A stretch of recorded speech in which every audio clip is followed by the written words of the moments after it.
Cette histoire nous plonge dans l'horreur d'un sable mystérieux et terrifiant, capable d'engloutir tout ce qu'il touche, humain comme objet, arrachant la vie avec une cruauté implacable. Le film, intitulé The Sand, nous entraîne dans une spirale d'angoisse et de suspense. L'histoire s'ouvre sur une nuit étoilée, où une plage isolée vibre au rythme d'une fête endiablée. Des adolescents, insouciants et pleins de vie, dansent, rient et profitent de l'instant sous les éclats des flammes d'un feu de camp. L'alcool coule à flot, les musiques résonnent, et l'atmosphère est électrique. Parmi la foule de garçons et de filles, deux amis, un peu éméchés, s'éloignent du groupe et tombent par hasard sur un objet étrange, massif et inquiétant, à moitié enfoui dans le sable. Sa surface lisse et iridescente semble presque extraterrestre, mais dans leur ivresse, ils n'y prêtent qu'une attention moqueuse. Ils plaisantent, tapent dessus, dans un éclat de rire, fissurent légèrement sa coquille. Ignorant la gravité de leurs gestes, ils rejoignent la fête, inconscients d'avoir peut-être libéré une force qu'ils ne comprennent pas. Épuisés par les excès de la nuit, les fêtards finissent par s'effondrer, certains dans leur voiture, d'autres sur des chaises ou des tables improvisées, sombrant dans un sommeil profond. Au petit matin, alors que les premières lueurs du soleil caressent la plage, une étrange tension s'installe. Les vagues murmurent doucement, mais un silence oppressant plane sur le sable. Les adolescents commencent à se réveiller, groggy et désorientés. Parmi eux, Marsha, une jeune fille au visage marqué par la fatigue, ouvre les yeux. Elle était allongée sur une table en bois, à l'écart du sol. Dès son réveil, une nausée violente la submerge. À quelques mètres, une autre fille, encore alerte malgré la fatigue, observe la plage avec curiosité. Son regard s'arrête sur un oiseau, un petit moineau, qui se pose gracieusement sur le sable. Pendant un instant, tout semble normal. Mais soudain, le sol se met à frémir sous l'oiseau, et en une fraction de seconde, le sable s'ouvre pour l'engloutir. L'oiseau disparaît sans laisser de traces. Bouleversée, la fille reste figée, incapable de comprendre ce qu'elle vient de voir. Son cœur s'emballe alors qu'elle hurle à Marsha de ne pas poser le pied sur le sable, sentant instinctivement que ce dernier est devenu une menace morte. Pourtant, l'un d'eux, un garçon nommé Kaiden,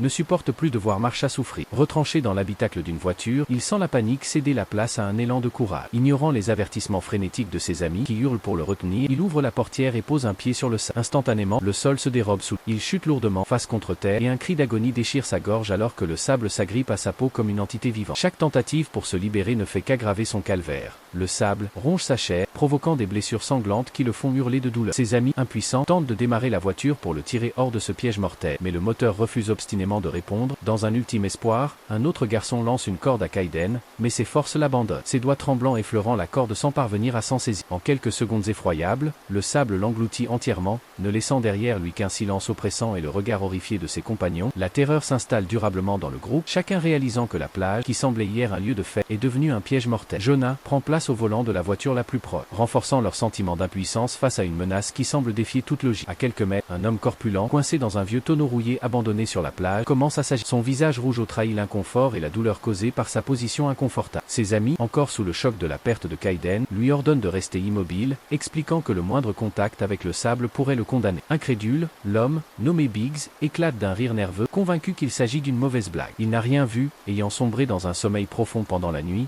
et l'idée d'un sable tueur lui semble absurde. Mais à mesure qu'il bouge, les parois du tonneau grincent, et une douleur lancinante envahit son corps, amplifiée par la chaleur écrasante du soleil. Ses amis, désespérés, tentent de le calmer en lui disant « Tiens bon, Biggs, l'aide arrive dans 2 heures ». Ces mots apaisent temporairement son agitation, mais la vérité est bien plus sombre. Aucune aide n'est en route. Ils sont seuls, piégés sur cette plage maudite, à la merci d'une force qu'ils ne comprennent pas, leurs espoirs s'amenuisant à chaque seconde qui passe. Dans un moment de répit précaire, alors que le groupe tente de reprendre ses esprits, une amie de Marsha, prénommée Chloé, brise le silence oppressant. Ses yeux scrutent la plage déserte, et une question lancinante la hante. Pourquoi le sable ne les a-t-il pas attaqués la veille, alors qu'ils dansaient et riaient sur cette même étendue dorée, insouciants sous la lumière de la lune? Et où sont passés les autres fêtards, ceux qui partageaient leurs éclats de rire quelques heures plus tôt? Un frisson collectif parcourt le groupe alors qu'une vérité glaçante s'impose. Tous ceux qui ont foulé le sable cette nuit-là ont disparu, engloutis par cette entité maléfique. Eux seuls ont survécu, non pas par chance, mais parce qu'ils dormaient sur des objets surélevés, voitures, tables, chaises, à l'abri du sol maudit. Cette révélation, aussi terrifiante que logique, transforme leur perception de la plage. Ce qui semblait un paradis estival est devenu une arène mortelle, où le moindre contact avec le sable signe un arrêt de mort. Face à cette menace grandissante, Jonah, dont le calme apparent masque une détermination farouche, refuse de céder au désespoir. Il sait qu'ils ne peuvent pas attendre un sauvetage miraculeux. Son regard se pose sur une table à quelques mètres, où un sac abandonné contient peut-être de quoi les sustenter. Glissant sur le bois usé pour éviter tout contact avec le sable. Mais à l'approche de la table, le skateboard dérape sur une aspérité. Jonah vacille, et son pied frôle le sable. Une horreur indicible surgit alors, une forme indistincte, comme un tentacule ou une excroissance visqueuse, jaillit du sol et effleure son ventre. Un cri étouffé lui échappe, mais avec une force de volonté héroïque, il se hisse sur la table, échappant de justesse à l'emprise du sac. Tremblant, il récupère le sac et y trouve une banane, qu'il mange avidement, espérant reprendre des forces. Mais à peine l'a-t-il avalé qu'une nausée violente le plie en deux. Il vomit, et en baissant les yeux, il découvre une blessure purulente sur son ventre. Ses amis, témoins de la scène, sont saisis d'effroi, certains pleurant, d'autres criant son nom. Mais Jonah, malgré la douleur qui le tenaille, lève une main tremblante pour les calmer. Dans la voiture, une autre fille, Sarah,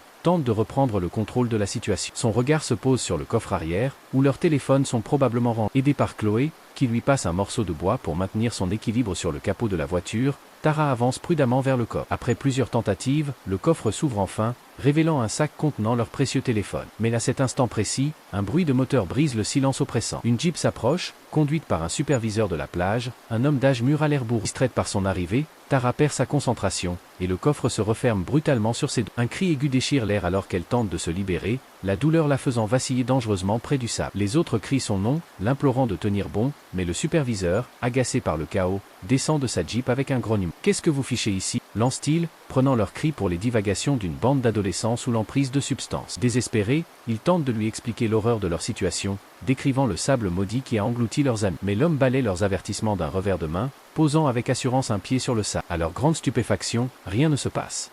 Le sol reste inerte sous ses bottes robustes, renforçant son incrédulité face à leur récit. Alors qu'il se baisse pour ramasser ses clés tombées par terre, le sol s'anime soudain. Une force invisible s'empare de sa main, la retenant comme dans un étau.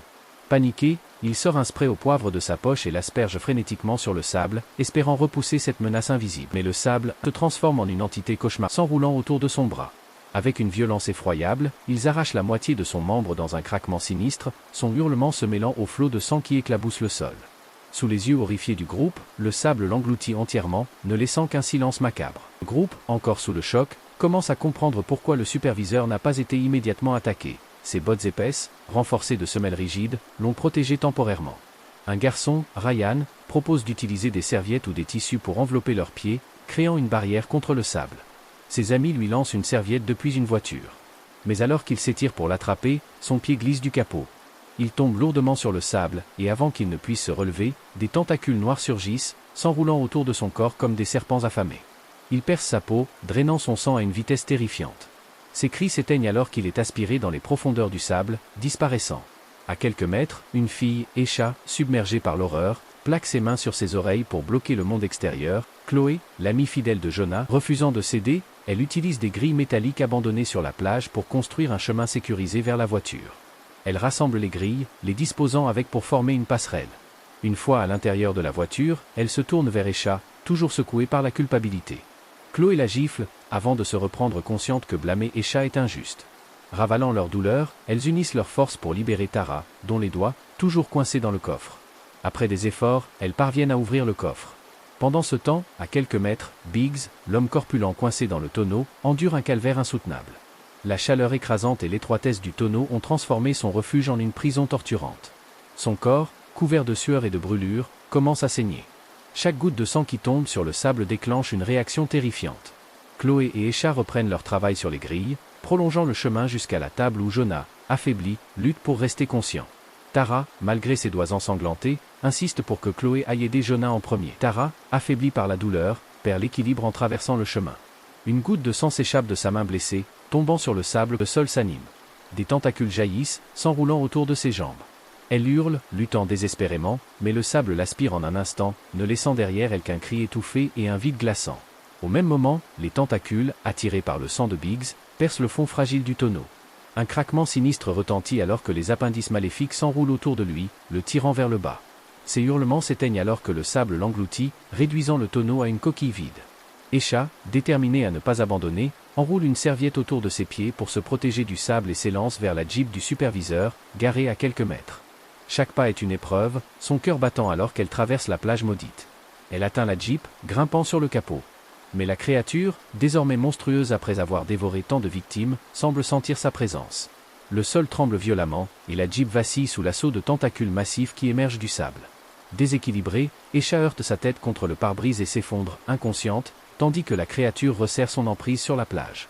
Seule, Chloé sent la panique l'envahir alors que la nuit tombe, enveloppant la plage d'une obscurité oppressante. Mais Esha reprend conscience, son front marqué d'une bosse douloureuse.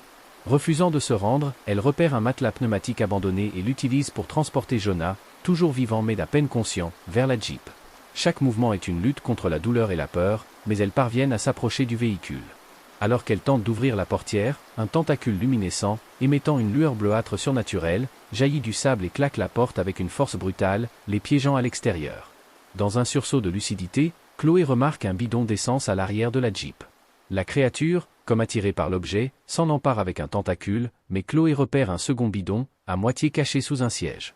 Avec une détermination née du désespoir, elle répand l'essence autour de la Jeep, aspergeant le sable et les tentacules qui s'agitent frénétiquement. D'une main tremblante, elle allume une allumette et la jette. Une explosion de flammes illumine la nuit, et les tentacules s'embrasent dans un hurlement inhumain, comme si la créature elle-même ressentait la douleur. Affaiblie, elle s'enfonce dans le sable, ses appendices carbonisés se rétractant dans un ultime spasme. Épuisés, Chloé, Esha et Jonah s'enferment dans la Jeep, verrouillant les portières. Ils sombrent dans un sommeil agité, leurs corps et leurs esprits brisés par l'horreur qu'ils viennent de vivre. Au matin, un policier frappe à la vitre. L'ami de Jonah et la fille noire sortent prudemment et constatent que le sable est inoffensif. La créature, brûlée, semble morte. Cependant, Jonah a succombé à ses blessures. À la fin, on découvre que la créature n'est pas morte, elle s'est réfugiée dans l'océan et se dirige vers la ville, qui sera sa prochaine cible. C'est ici que l'histoire et le film se terminent. Si cette vidéo vous a plu, aimez et commentez pour nous le dire. Abonnez-vous à la chaîne pour plus de vidéos comme celle-ci. À bientôt pour une prochaine vidéo.